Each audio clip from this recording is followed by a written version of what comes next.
Televize Očko má nový studio, novou adresu a právě tady to je. Takže jestli chcete vědět, jak to tady vypadá, když jsme to otvírali, kdo nám tady hrál, tak se koukejte, byla to pecka. Očko in the house, yeah, Dozr in the house, yeah, Omega J in the house, yeah. Taky freestyle dávám, dneska nezavostávám, stávám, mávám všem. Clap along if you feel like a room without a roof. Clap along if you feel like happiness is the truth.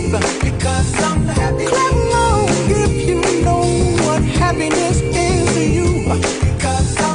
Clap along if you feel like that's what you want to do. Já Očku hrozně fandím a děkuju za to, že mě podpořilo úplně na začátku, že mi bylo 12 a začalo vysílat moje klipy a já jsem za to do dneška vděčná, že i já můžu teďka sledovat nový mladý interprety právě skrze Očko, takže moc děkuju a moc toho vážím a doufám, že Očko bude žít velmi dlouho teďka s novou adresou. No offense to you, don't waste your time.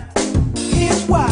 Because I'm happy. Clap along if you feel like a room without a roof. Because I'm happy. Clap along if you feel like happiness is the truth.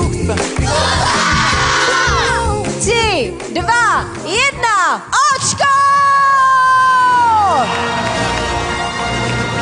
Dámy a pánové, otočte se, po vaší pravé straně vidíte nové studio televize Očko!